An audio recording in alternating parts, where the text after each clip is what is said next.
I entitled our study today, The 3 F's is equal to a blessed future. In our study, kita ho natin dito that Joseph prepared a safe place for his father Jacob and his siblings. Kung naalala niyo ho, nilagay po ni Joseph yung kanyang father na si Jacob along with his siblings and the families of his siblings in Goshen, in the northern part of Cairo, Egypt. It's still part of Egypt, but in the northern part, no? At ang Cairo po ay nasa southern part. Si Joseph nakatira po dun sa On. Ang tawag po ng lugar ay On, in between Cairo and Goshen. Pinakita ko po ito sa inyo last time. Yun po ay intentional. Dahil una, ay ayaw po ni Joseph na maimpluwensyahan ng Egyptian worship of gods and goddesses ang kanyang mga kapatid at ang kanyang mga pamangkin. Ayaw na ho yun. So, sineparate po yun. Ang pangalawang reason po for that is that fit yung lugar para po kay Jacob and all his clan. Napaka-fit. Kasi they're shepherds. At ang Goshen po ay shepherd land. Ganon din po ang Diyos natin. Ang Diyos po natin, lagi ho tayo tilalagay sa isang kalagayan na maaabot niya ho tayo ng kanyang pagpapala at sa isang kalagayan na mailalayo na rin tayo sa kamunduhan. That's how God works. In theology, it is called sanctification. Pinangbabanal po tayo ng Diyos, inihiwalay po tayo ng Panginoon. Kaya napakaganda ho ng buhay ni Jacob. Because in chapter 49, you will be talking about the death of Jacob, and chapter 50 is all about the death of Joseph. Kaya before he died, napakaganda ho ng buhay ni Jacob. Na-save sila sa famine sa Canaan. Dinala sila ng Diyos sa isang empire, the greatest empire during that time, the Egyptian Empire. At yung kanyang anak, ang prime minister. Remember that? Si Joseph, yung kanyang anak, ang kanyang prime minister. And Pharaoh, and Joseph, with the approval of Pharaoh, placed them in Goshen, in the best land of Egypt. Akala ni Jacob, pagdating nila doon, mamamatay na siya. But we all know, it took 17 years. 17 years bago pa pumanaw si Jacob. So, for 17 years, he stayed in the land of Egypt. Ganun po gumalaw at kumilos ang Diyos kung tayo lang ho ay laging magpapasakop sa kanyang kalooban. But nonetheless, malaman nun natin mamaya, bago mamatay po si Jacob, ang bilin niya kay Joseph at sa kanyang mga anak. We already studied it in chapter 48, pero inulit po ng chapter 49, sabi ho ni Jacob, don't bury me here. Napakaganda ng lugar, Egypt, napakamakapangyarihan ng lugar, pero sabi ho ni Jacob, don't bury me here. I-bury nyo ako kung nasan yung lolo nyo, si Isaac, lolo ko, si Abraham, kung nasan yung tatay ko, si Isaac, dahil yon ang design ng Diyos sa atin. This morning, we would like to share with you the 3 F's na makikita natin sa chapter 49 and chapter 50. The first F is fatherhood. Let's all say fatherhood. The second F is family. Let's all say family. And the third F is faith. Let's all say faith.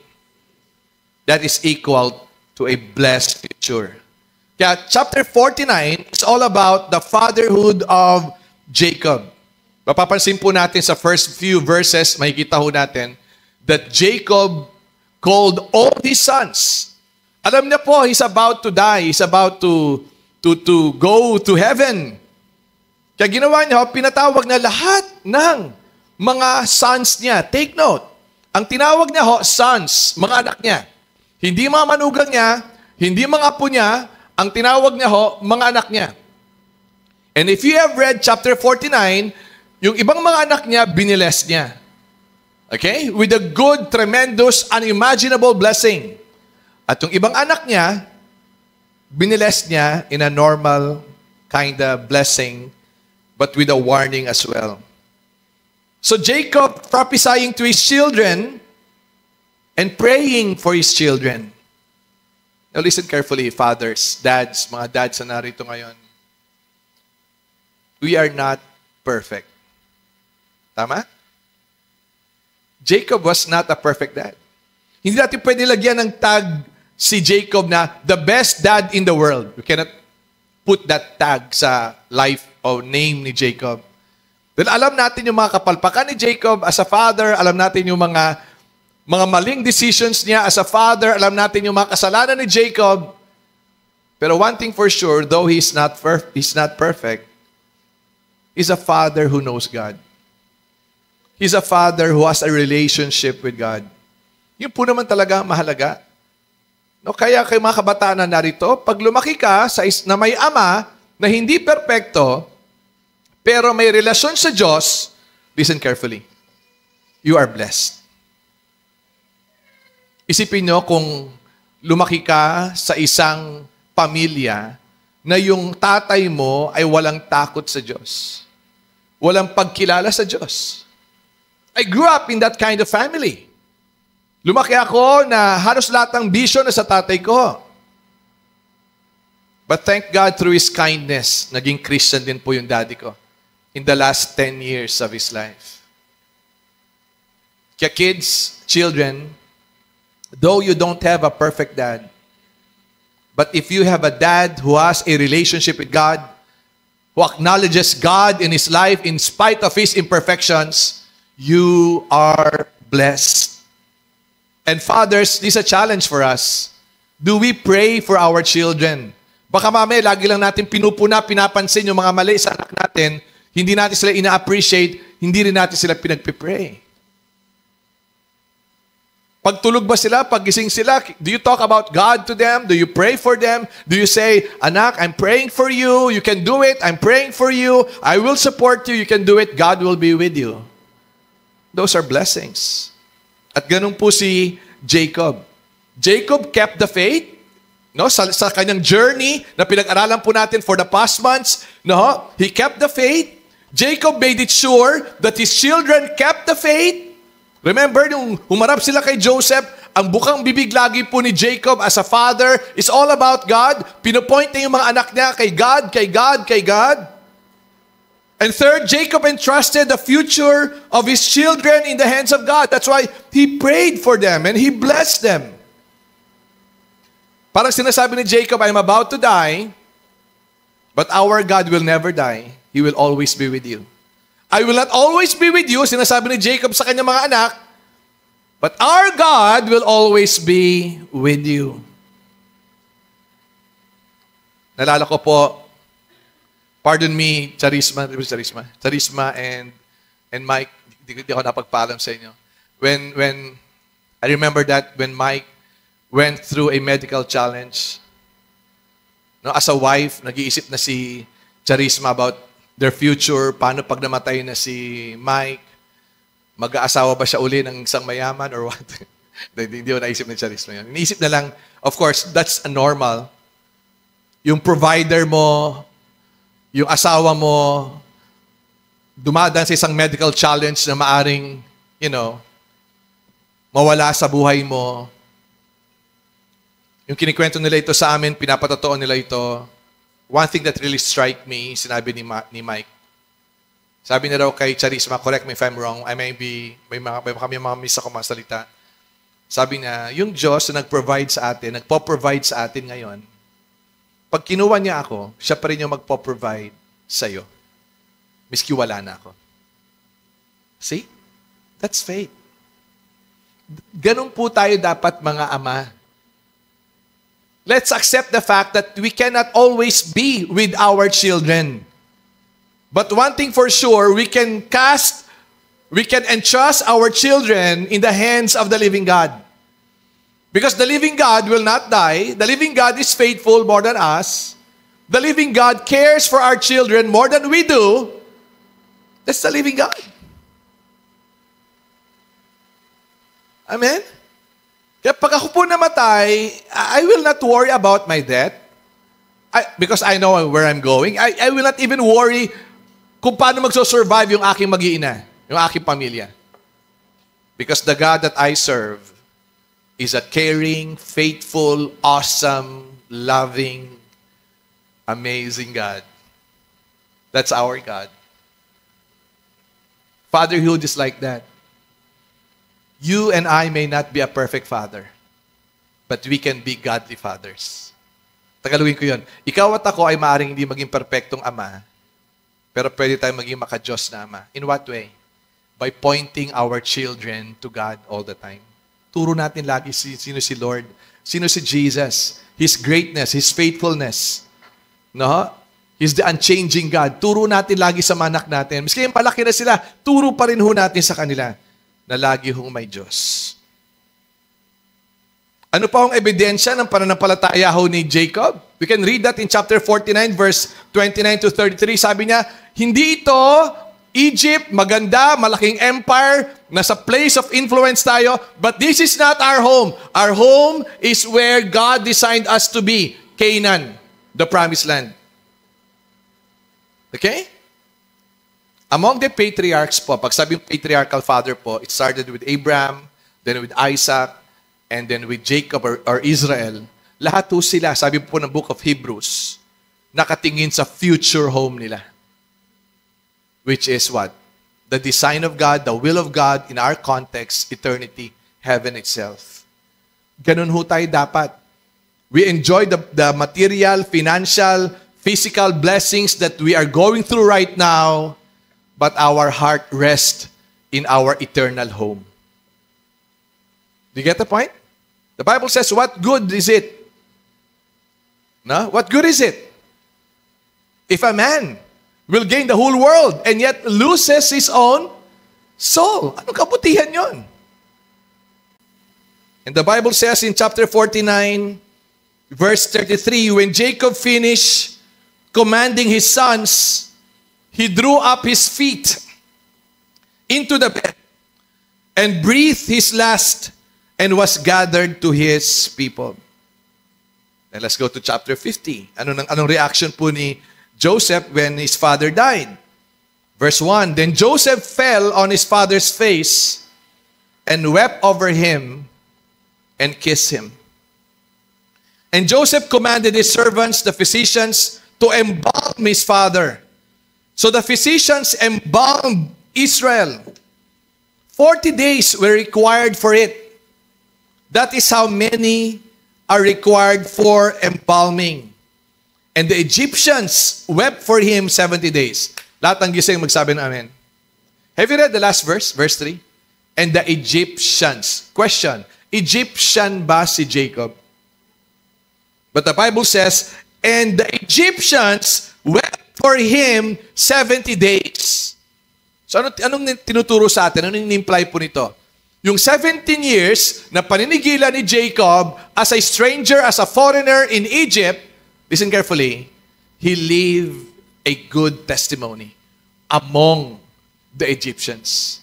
He was honored by the Egyptians. Actually po, kung babasahin niyo po yung chapter 50, verses 1 to 14, yung dinala po yung bangkay ni Jacob from Cairo, Egypt, all the way to Canaan, sa libingan niya, sumama ang lahat ng mga Egyptian officials. They treated him like a king. Like part of the kingship of Egypt. That's how they respect this Jacob. Now, tingin sa akin lahat to. Ilang katotohanan, quickly. Sisingit ko lang ako sa sermon ko about death. Marami tayong maling paniniwala at pananaw dito kasi. Number 1, there's nothing wrong when you weep when someone you love died. May namita ko kayo mga pastor o mga kakilalang mga Christian, pag umiiyak ka doon sa namatay mong asawa, namatay mong anak, namatay mong magulang, sasabihin sa'yo, huwag kang umiyak. Na kay Lord sila. No? Okay lang pong umiyak pag namatay ang mahal mo sa buhay. Pag namatay ka ng asawa, okay lang umiyak. Okay? Pag namatay ang biyanan mo, mas lalo ka umiyak. What I'm saying is, okay lang umiyak. It's normal na umiyak pag namatayan ka. When Lazarus died, the best friend of Jesus, The Bible says Jesus wept. Okay? Kaya pag may lumapit sa'yo, sinabi sa'yo, uy, huwag ka umiyak. No, na kay Lord siya. Sabi mo sa kanya, ikaw kaya mamatayan? It's normal. Because we will miss them. Right?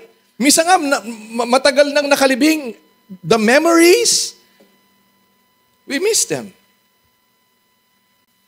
I buried my dad almost 10 years ago. But every time I remember my dad, naiyak ako minsan. Thank God for my wife. Thank God for fellow elders, leaders of the church. Thank God for my kids, relatives. But sometimes, you are longing for a dad, your real dad. And thank God also for the truth that God is the father of the fatherless.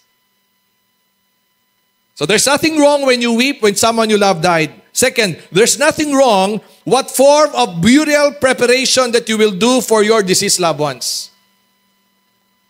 No, pa-cremate nyo, pa-embalm ninyo, pa-mummify ninyo, o yung normal na, preparation, nothing wrong. Ito, sabihin ko to sa inyo lahat. Sinabi ko to sa mga anak namin. Sabi ko sa mga anak namin, kami ni Mrs., nag-agree ko kami na pag kami ho'y namatay, cremation. Kaya bumili na ako ng cremation plant sa St. Peter's. Cremation. Kasi ayaw namin ni Mrs., yung ikaw ay nakaburol, tapos titignan ka pa ng mga kapatiran, ba't hindi pantay ang lipstick nito? So, ang pangit na, di ba yung ganon? Yung katulad na sana sa mga Koreano at sa mga Hapon na pagdating ng unang lamay, picture na lang makikita nila. Kasi nasa urn ka na. Sinabihan ko na Sir Ginny kung ano yung picture na ilalagay na pag namatay ako. Yung picture na nakaganyan ako. So there's nothing wrong. Third, there's nothing wrong to honor the good memories of your deceased loved ones. Nothing wrong. Napag-usapan ninyo yung mga magagandang memories nyo with your deceased loved one. That's fatherhood. Jacob may not be a perfect father, but he's a godly father. And we can see the evidence of godliness. Una, hindi siya nagpadala sa karangyaan at kayamanan ng Egyptian Empire. Pangalawa, hindi siya nakalimot kung ano yung design at kalooban ng Diyos sa buhay nila at sa kanyang angkan. Pangalawa, lahat po ng gising magsabi namin. The second F is family. So nilibing na ho. After verse 14, nilibing na ho si Jacob. Makinig po rito, napakaganda nito. Tapos na. Patay na, libing na yung tatay nila. Pag binasa niyo po yung verse 15 and 21, nagkumpul-kumpulan yung mga kapatid without Joseph. Sabi niya, nako, magpadala tayo ng mensahero doon. Kasi tiyak, dahil patay na yung tatay natin at nalibing na, gagantihan na tayo ni Joseph. Pero mo yun, after 17 years na pinatawad sila ni Joseph, pinrovide ni Joseph ang mga pangailangan ng kanilang mga anak, ng kanilang mga apo, nilagay sila sa isang magandang kalagayan, sa magandang posisyon, sa likod ng kagandahang loob at kabutihan ni Joseph, dito sa mga kapatid niya na ginawa siya ng kasamaan, pinag-isipan ho siya ng hindi tama. Sabihin mo doon sa mensahero natin, na sabi ng tatay natin na iingatan tayo mga kapatid niya. Nabasa niyo po sa Bible yan? Right? Kapag nagpadala sila ng mensahero, sabi ng mensahero, sabi ng mga kapatid mo, sabi raw ng tatay mo bago mamatay, huwag mo sasaktan ang mga kapatid mo. Tanong, sinabi ba talaga ni Jacob yon? Hindi. Gumawa sila ng kwento, ginamit nila si Jacob para hindi sila saktan. Ang tawag po dyan, distrust. Ang kawalan ng tiwala. Now listen carefully, tingin sa akin po. Where there is distrust, there will come out malice. Let's all say malice. Pag walang tiwala, may malicious lagi ang isipan. Halimbawa, ganito. Halimbawa, yung mister mo, hindi naman talaga nagbibigay ng bulaklak. Pero one night, Pag galing sa opisina, may dalang bulaklak. At ang sabi mo, sabi sa'yo, honey, I love you, this is for you. Eh hindi naman ginagawa ng asawa mo lagi yon. Ano maiisip mo? Kung wala kang tiwala kay mister, magkakaroon ka ng mali siya. Anong nakain mo at binigyan mo ko ng bulaklak ngayon? Di ba? O kaya sabihin mo na, siguro to may ginawang kalokohan sa akin. Na imbis ma-appreciate mo yung loving gesture ng asawa mo, pagdududahan mo. Anong ginawa mo kasalanan, ha? Ba't mo ako binigyan ng bulaklak? Di ba? Ginawang ka na nga ng kabutihan, minasama mo pa ang pagtanggap mo. Do you get the point? Where there is distrust, there will always be malice. Malay mo, binigyan ka ng bulaklak ni mister dahil nanood siya ng Rewind. Kasama yung kulasisi niya. Yung pala yung dahilan. No? Di ba ho? Pero for 17 years, faithful na alagaan, faithful na ingatan, faithful na i-provide ni Joseph ang mga pangailangan ng kanyang mga kapatid at ang pamilya ng kanyang mga kapatid at pamilya po ng anak ng kanyang mga kapatid. Yung pala, pinag-iisipan siya ng hindi maganda. Napakaliit ng tingin nila sa kabutihan ni Jose, ng kanilang kapatid, sa kanila. Halimbawa, yung anak mong dalaga na hindi naman nagbibigay ng regalo sa'yo, magulang. One night, sabi niya, Mom, this is for you, iPhone 15. Dad, this is for you, Nokia 5110. No, suddenly, nagbigay ng gift sa'yo yung anak mong dalaga na hindi naman niya ginagawa. Ano isipin mo? Kung wala kang tiwala sa anak mong dalaga, mag-iisip ka, nako, baka mag-aasawa na to. O kaya baka buntis ito. Diba? Are you getting my point? That's what distrust can do. Mabuti yung ginagawa sa ng ibang tao, pero pinag-iisipan mo ng masama. Distrust always leads to malice. And listen carefully. Malice destroys every relationship. Pag may mali siya ho, nakasisira ho yan ng pamilya. Dahil wala kang mabuting gagawin. Miski mabuti yung intention mo, miski mabuti yung ginagawa mo, para sa taong yon, lahat yun masama. O meron kang intensyong masama. That's what malice can do. Diba? Pag walang tiwala yung anak niya sa tatay niya, pag kinagalitan siya, anak, di mo dapat ginawa yan, didisiplinahin kita. Pag wala hong tiwala, kung may distrust yung anak sa ama, ang sasabihin ng anak, may paborito ka lang, ba't mo ako ginaganito? See? May malicious. Mahirap po yung malice at malicious thoughts. Sabi ko ng Bible ganito, to the pure, all things are pure. But to the corrupt, all things are corrupt. Mabuti na yung ginagawa sa'yo, pag-isipan mo pa na masama. Yan yung mga corrupted na tao. Corrupt ang kaisipan. Pero pag malinis ang kaisipan, ginawang ka ng kabutihan, magpapasalamat. Uy, thank you. Okay? So, anong response? Sabi niya, when Joseph, verse 15 to 17, when Joseph's brothers saw that their father was dead, they said, it may be that Joseph will hate us and pay us back for all the evil that we did to him. So they sent a message to Joseph saying, your father gave this command before he died. Say to Joseph, please forgive the transgression of your brothers and their sin because they did evil to you. And now please forgive the transgression of the servants of God of your father. Anong response po ni Joseph? Yung narinig na po ito, anong response niya? Yes, you're right, Mark. Ang sabi ng Bible, Joseph wept. Bakit to? Napakasakit to yun. Na hindi mo alam, pinag-iisipan ka pala ng hindi maganda. Hindi mo alam na sa likod ng iyong kabutihan, pagtulong, pag-alaga, pagsuporta sa kanilang pamilya, pinag-iisipan ka pala ng hindi maganda. Gano'ng kasakit yun? Kaya ang response ni Joseph, he wept. He wept. Now, tanong, may kapangyarihan ba si Joseph na parusahan yung kanyang mga kapatid? Pwede niya sabihin, tawagin na rin palace guards, ha? Palace guards! Putulan mo ng ulo to mga walang hiyang, walang utang na loob ng mga taong ito. Sige mga kapatid ko sila, putulan mo ng ulo. Do you think Joseph has that authority to do that? The answer is, yes.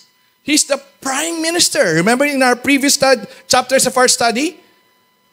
Nakahang ang buhay ng bawat Egyptians sa desisyon ni Joseph. At binigyan siya ng authority ni Pharaoh to have to do that.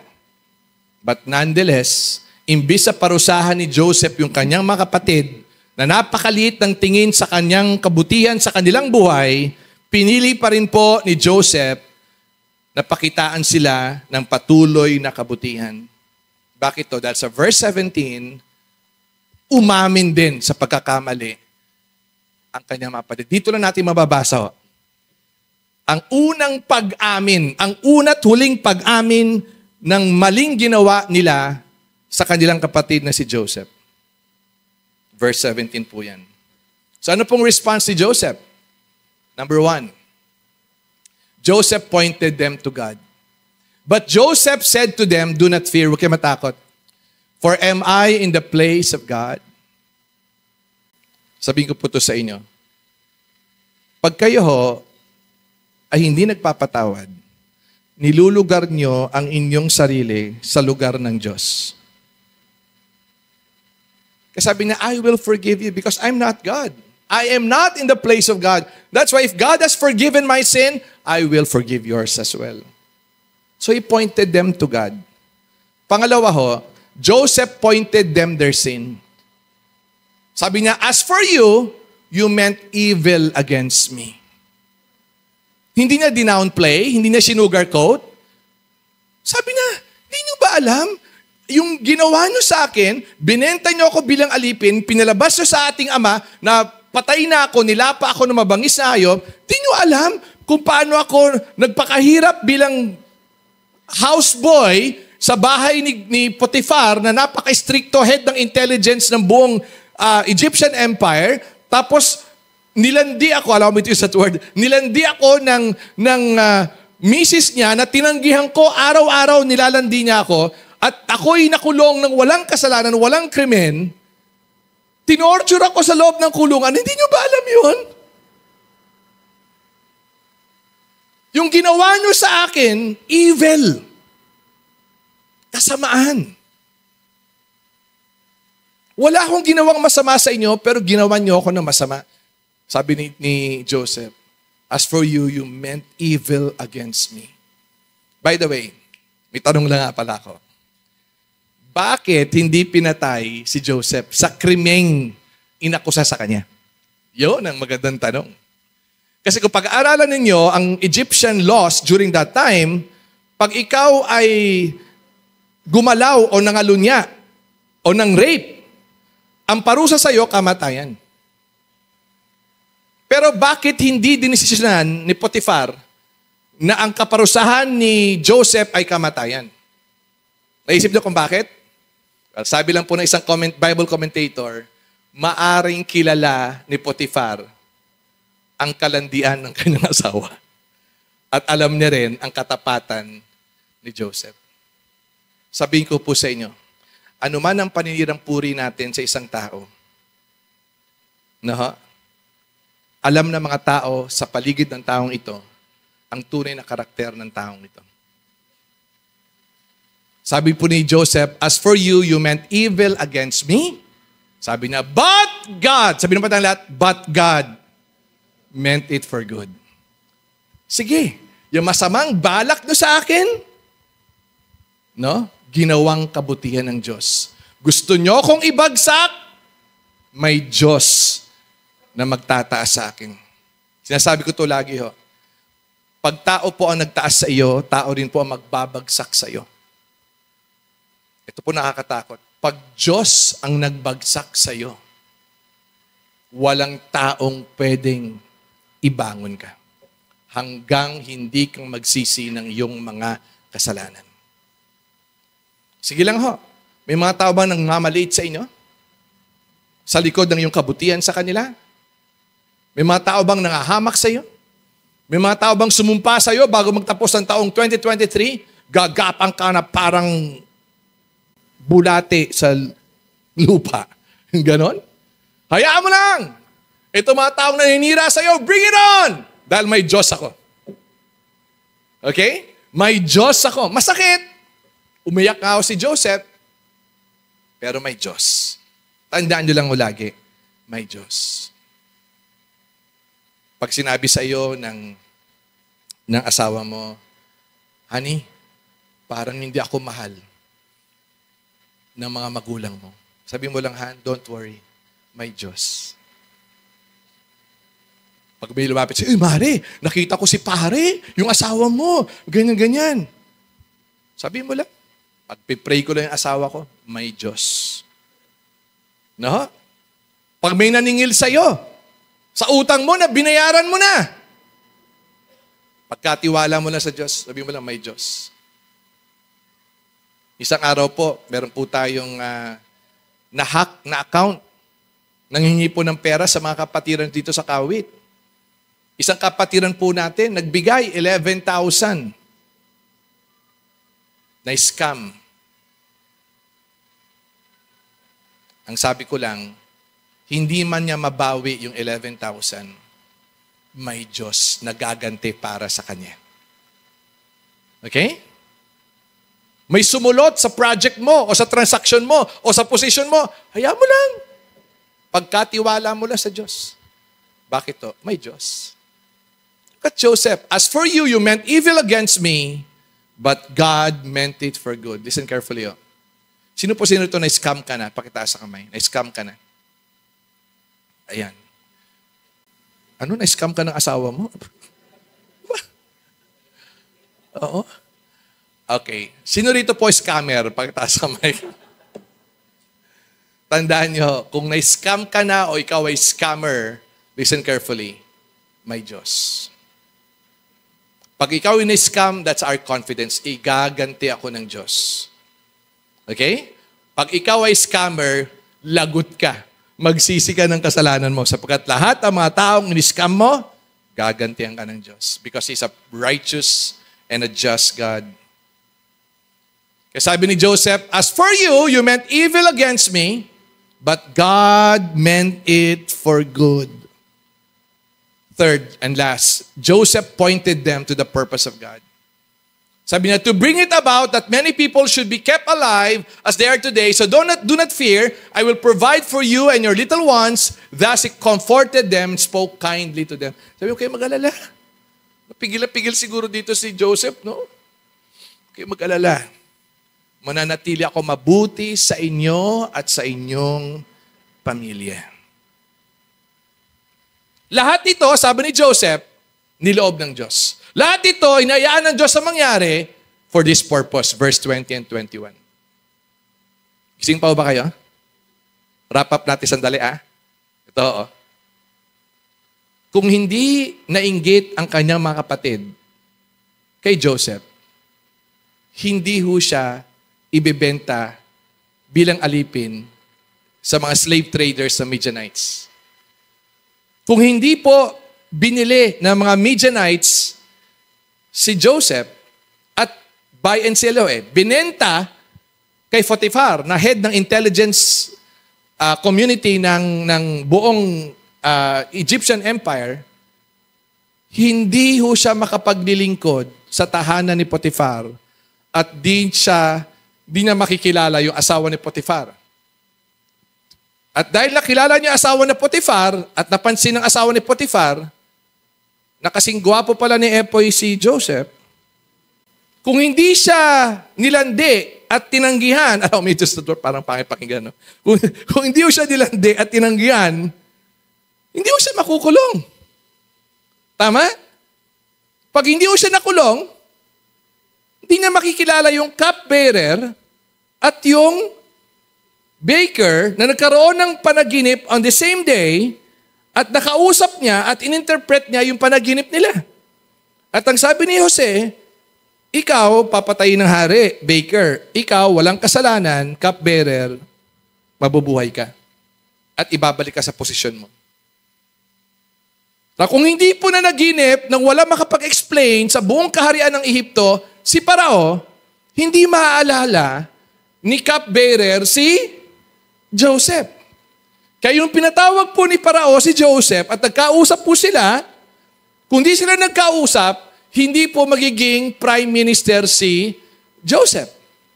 At kung hindi po naging prime minister si Joseph, mamamatay sa kagutuman at kahirapan ang si Jacob at ang kanyang mga kapatid sa Kanaan. At pag namatay po si Jacob at ang buong angkan niya, wala akong Israel na kung saan doon manggagaling ang lahi ng ating Panginoon at tagapagligtas na si Jesucristo. Amen? Nakita nyo? Through the roller coaster journey of faith and life ni Joseph, lahat ho yan. Sinamahan ng Diyos si Joseph. Hindi ko alam kung nasa ups ka ng buhay mo ngayon o nasa downs ka ng buhay mo ngayon. It doesn't matter. Ang mahalaga, sinasamahan ka ng Diyos. Ito nakakatakot. Pag nasa ups ka ng buhay mo o di kaya nasa downs ka ng buhay mo at hindi ka sinasamahan ng Diyos. Paano malalaman ikaw ay sinasamahan ng Diyos? Ikaw ay lumalakad ayon sa kanyang kalooban. Paano malalaman ang kalooban ng Diyos kung ikaw ay lumalakad ayon sa kanyang salita? Hindi ho pwedeng sumakay ang Diyos sa mali. At hindi na pwedeng samahan ang mga taong suwail sa kanyang kautusan. Kaya mas pinili ho ni Joseph na magpatawad. Hindi ko alam kung meron man sa ating kalagitnaan dito, miski isa lang. Na sa araw na ito, magdidesisyon ka magpatawad sa isa o sa maraming taong nagkasala sa iyo. Masaya na ho ang puso ng Diyos. Masaya na ho. Isipin niyo, meron ba ako mga taong dapat patawarin? Meron ho ba? Piliin ho natin ang ginawang pagpili po ng kapatawaran ni Joseph sa kanyang mga kapatid, bagamat minaliit ang kanyang kabutihan sa kanila. Why? Because forgiveness will always restore a family. And actually in any relationship for that matter. Pero tandaan niyo po ito. Ang forgiveness, ina-assure pag may humihingi ng tawad at umaamin. Kaya ho, pinatawad ni Joseph yung kanyang mga kapatid dahil sa yung verse 17, umaamin na sila na ginawan ka namin ng kasamaan, patawarin mo kami. Okay? Kailangan ho, may pag-amin ng kasalanan bago ho may pagkaloob ang kapatawaran. Pag wala pong pag-amin ng kasalanan, paano mo i-assure o ibibigay ang kapatawaran? Anong principle po sa Bible? Ito po, Isaiah 1:18. Come now, let us settle that matter, sabi ng Diyos. Says the Lord, though your sins are like scarlet, they shall be as white as snow. Though they are red as crimson, they shall be like wool. Sabi niya, upuan muna natin, usap tayo. Hingi ka ng tawad, papatawarin kita. Aminin mo yung kasalanan mo, kakahabagan kita. Sa New Testament po, very common passage, 1 John 1:9. If, let's all say if. Conditional o hindi? Conditional. If we confess our sin, He is faithful and just and will forgive us our sins and purify us from all our unrighteousness.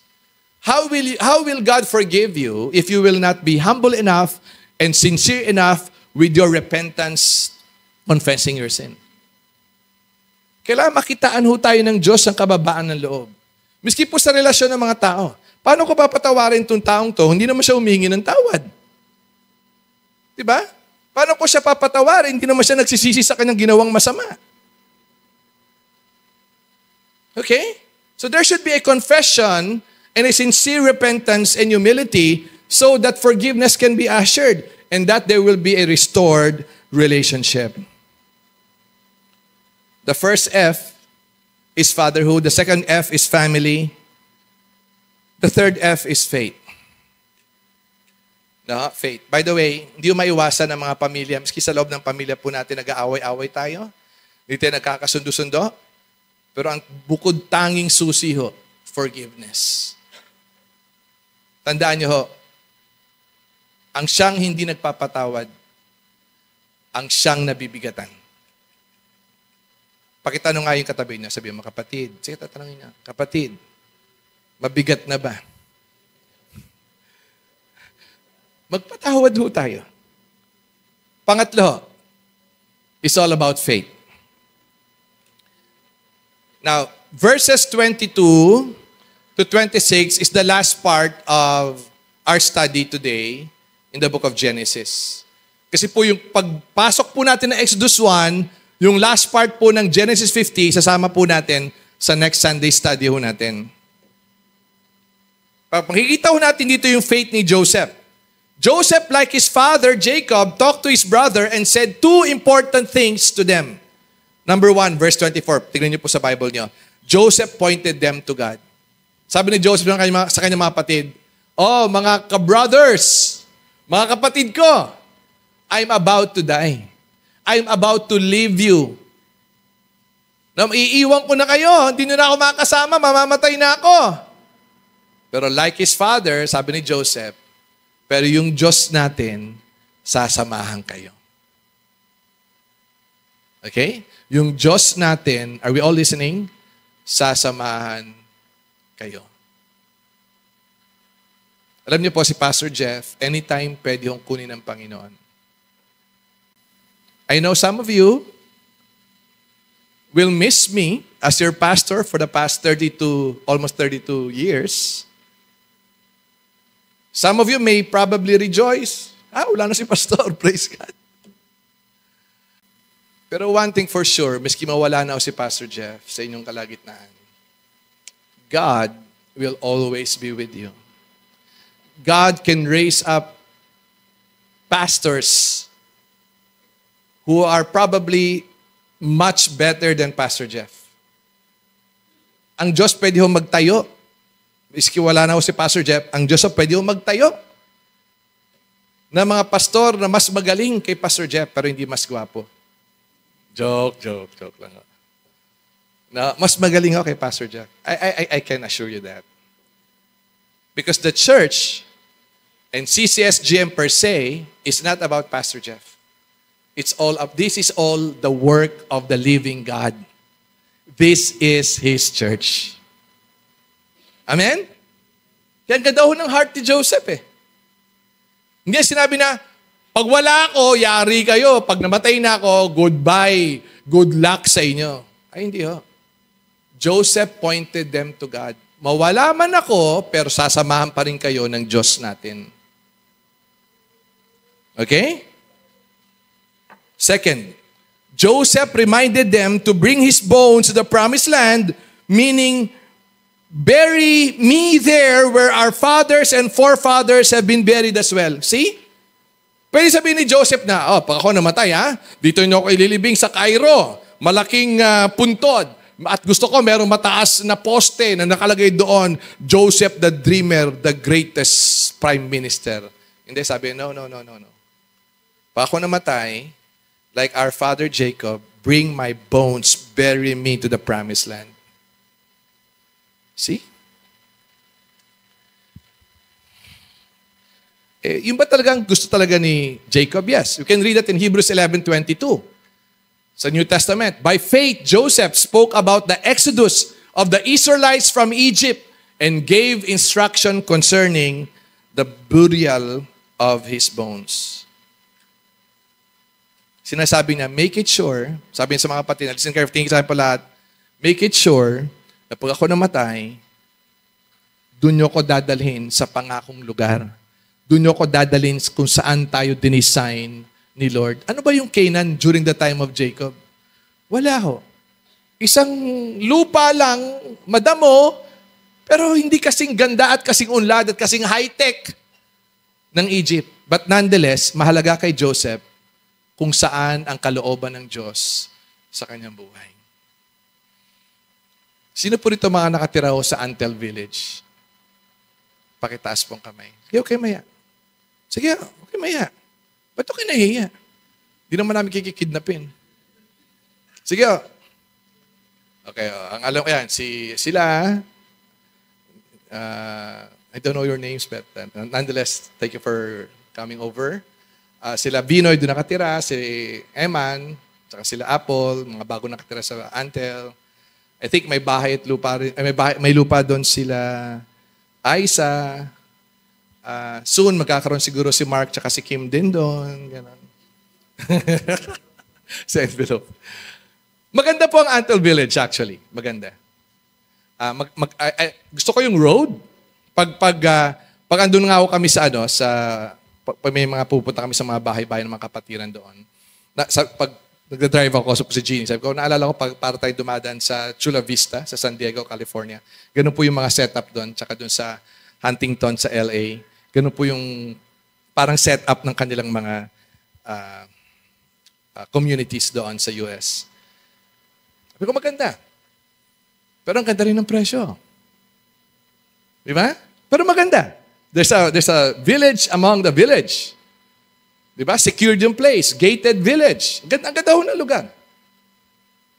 I think yung challenge doon ng binaba, parang na-solve na yata, if I'm not mistaken. Maganda ho. Tsaka pag nalaman nila, saan ka nakatira? Antel Village. Parang nakakayabang, no? It's good. Nothing wrong living in Antel Village. If God will give you a house and lot in Antel Village, sino sa atin dito, tatanggapin mo, pakitaas kamay. Sa mga totoo, probably all of us will say, yeah, I like that. I like that idea. Maganda po ang Antel Village. But let me say this. Again, nothing wrong. Nothing personal with those who live in Antel Village. But if living in Antel Village will not make you excited about our eternal home, living in a expensive, wonderful village, if that will blind you and will not excite you to live in the eternal home that God has prepared for us 2,000 years ago, then there's something wrong. Thank God for a good house. Thank God if you're living in Antel Village. Thank God if you have a good business, you have a good earning, a good job. Thank God, kanina may dinedicate ako, bagong kotse ni Doc Renzo. May kotse na si Doc Renz Ortega, our former young people dito sa church. Nothing wrong with that. Nothing wrong if you're working in a multinational company, you have a high-paying job. Nothing wrong with that. Those are blessings from the Lord. But don't let all of these things blind you from what God has prepared, where Jesus says, no eye has seen, no ear has heard what God has prepared for those who love Him. 6 days na lang po kinreate ang earth at ang buong creation. But for 1,000 of years, He prepared heaven for you and for me. Okay? Kung mabablind lang kayo doon sa future home nyo, eternal home in heaven, umalis ka na lang ng Antel. Tumira ka na lang sa Kaingin, Kawit, Cavite. Bahaan ang buong Kawit dito, hindi pa. I'm just kidding. Okay, tumira ka na lang sa, no offense meant po, tumira ka sa Pugad Baboy, ano pa isang Pugad? Pugad Ibon. Nakatira ka lang sa maliit na lugar na yung lupa hindi sa'yo, pero alam mo, pag namatay ka,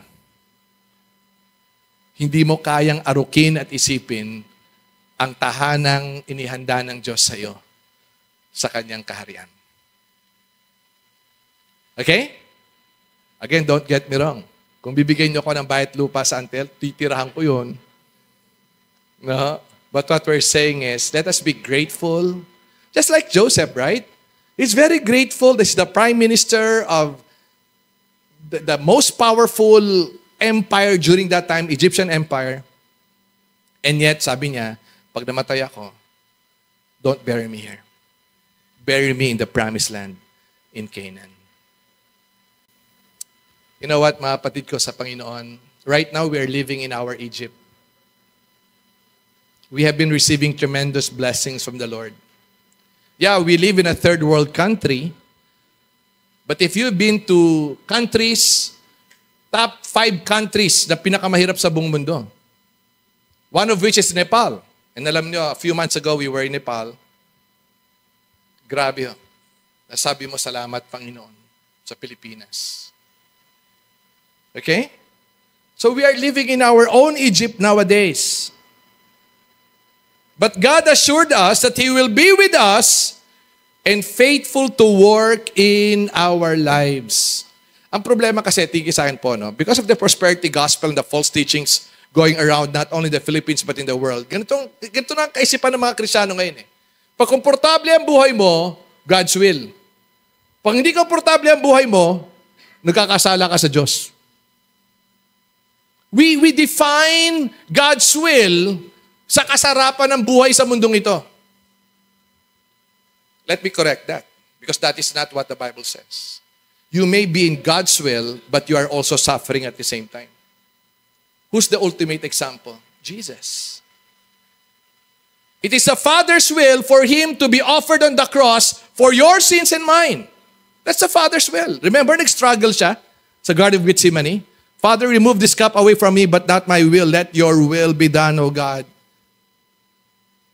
Tanong, yung pinako siya sa cross sa Calvary, God's will o hindi? God's will. A suffering that He doesn't deserve. Nilagyan po siya ng koronang tinik, inampas, pinalo ho ng club, yung balbas niya ho, tinanggal ng pilitan, hinagupit. 39 slashes, where in the Roman law, 13 lang ho. Walang proven crime. Treated as a criminal. Naked. Hungry and thirsty. He was crucified naked ho. Even the historian, the non-Christian yet Jewish historian during that time, by the name of Josephus, he was there when Jesus was crucified. Sinulat niya po sa kanyang history book, sa kanyang record. Hindi mo malaman. First time daw siya nakakita ng isang kriminal na pinako sa cross na hindi niyo maalam kung tao ba yon o hayop ba yon. Dahil binaboy, ginulpe, sinugatan from head to toe ang ating Panginoon. Just to obey the Father's will. Because without Christ's obedience on the cross, we are doomed to hell. Our sins cannot be forgiven. And yet, He chose to obey the Father's will. And He said, Tetelestai. It's an Aramaic word meaning it is paid, it is finished. The debt has been paid. Now tell me if that is not God's will. Are you getting the point here? So let us stop all this craziness. Na madalas, pag ikaw may sakit, may sipon, may kasalanan ka sa Diyos. O pag ikaw ay naghihirap, pinaparusahan ka ng Diyos. Yeah, in some way, on some part. But that is not always the case. Because you may be suffering, but you are in God's will. You may be experiencing a lot of blessing on this world, but you are out of God's will. A genuine believer of Christ, what matters to him is to do and to live and to obey God's will. Whether if it will cause suffering or blessing, what matters to him is that God is pleased and he obeyed God. Philippians 1:6, we all know this passage, matapos tayo. He who began a good work in you will bring it to completion until the day of Jesus Christ. That's the faithfulness of God. Sinimulan ka niya, paggaganapin ka niya. Na siya ang nag-work, nag-initiate ng salvation sa'yo, He will complete this in your life. How faithful ang Diyos natin? How faithful? Ito. In Jude 24-25, I'll close with this. Now, to Him who is able to keep them from stumbling and to present you faultless before the presence of His glory in great joy. Can you imagine a faultless life? Sige nga, how can you describe a faultless life? No one can. You know why? Because we have not experienced a faultless life. Tama? Lahat po tayo may mga fault. Lahat po tayo frail. Lahat po tayo may mga kamalian sa buhay. Wala hong perpekto sa atin. Lahat po tayo may mga struggles. We are fellow strugglers in the sight of the Lord. Yet, when that day comes, sabi ng Bible, and to present you faultless before the presence of His glory in great joy. Sabi ng Bible, Father, eto anak ko si Mark. Faultless yan. Perfect in righteousness. Because my righteousness lives in Him. I in Him, and Him in me. See? And with great joy. Hindi si Lord sabi na, Lord, Father, eto, anak ko yan, si Mark. Sabi, Father, I'm happy to present to you one of my children, Mark. Okay? Sabi pa rito, to God our Savior, who alone is wise. Let's all say wise. God is wise.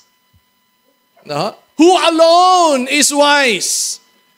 Be glory and majesty, dominion and power, both now and forevermore. Amen. Don't ever think that you are wiser than God. If you think you are wiser than God, you're a fool. No? If you think your thoughts are better than God's word, you're a fool. No? Because the wisest God created everything out of nothing. If you think you are better than God, let me ask you a question. Can you create something out of nothing? Only God can do that. Because He is God. This morning, we will be dedicating our family before the Lord. We will be thanking the Lord. Lord, thank you for the past 2023. Hindi ko alam kung ano yung mga struggles sa pinagdaanan nyo, mga challenges, or even blessings. But one thing for sure, if you have not surrendered your life to God, you are proud of your intelligence, you are proud of your accomplishments, remember this. There's time for everything, and there will come a time that your life in this world will end. Huwag tayo magmamalaki o sarapan ng Diyos. Huwag tayo magyayabang sarapan ng Diyos. Because soon, in God's ordained plan and time in your life, you will face your Maker. And God will hold you accountable for the life that He has given to you. Jesus died on the cross. Not to start a religion, He died on the cross because that is the only way. Yun lang po ang tanging paraan for us to be made right before God. That's why I now challenge you and encourage you to surrender your life to Jesus. Surrender your life to Him. Hindi natin masabi ang buhay o. Right? I know someone na sadly, nadulas lang sa bathroom. He died. Just a few days ago. But we thank the Lord because I could still remember those times that dinalaw namin siya. Narito siya sa church for, I think, 4 Sundays. Maatin sa atin o kasama yung kumpare niya at yung kanyang kapatid. I can still remember that day that he surrendered his life to the Lord. And we thank God for that. The Bible says now is the day of salvation. This is not about religion, it's about your relationship with Christ. Sabi mo, Pastor Jeff, dito ako lumaki sa church ito Laking church ako, laking CCS ako. That will not make you a saved person. Kung lumaki ka sa church na ito, if you have not surrendered your life to God with repentance of your sin, accepting the gospel of Christ, you are still a sinner before God. And your soul will go to hell if you die. So take this time. But to check your hearts, to allow the Holy Spirit to check your hearts and surrender your life to Him. Wala akong kasalanan na hindi kayang patawarin si Jesus, ang Diyos, and His eternal life is always available. Nalangin po tayo. Lord, thank you for this time that we can hear your word, study about it, reflect on it. Thank you, Father, because you want us to have a blessed future. So, Father, I would like to pray for all the fathers, just like Jacob, Father God. He may not be perfect, but he has a relationship with you. He's a godly dad. Like Joseph, Father God, he chose what is best for his family. And in his context, what is best for his family is forgiveness. Teach our heart to forgive, Lord. Those people who have hurt us, insulted us, those people who have maligned us, those people, Lord God, who have thought of wrong things about us, Lord, may we forgive them as you have forgiven our sins. If there is a need of forgiveness between husband and wife, or between siblings, or between parents and children, let there be an abounding grace in our midst today, that family may be restored and relationship may be restored. And help us, Lord God, to be like Joseph, that from the beginning until the end of our life, we will exercise our faith and we will point others, especially our loved ones, to you, O God, who will never leave them and who will never forsake them. Thank you, God, for this wonderful time of studying your word together. In Jesus' name, amen and amen. Let's give a clap offering to God.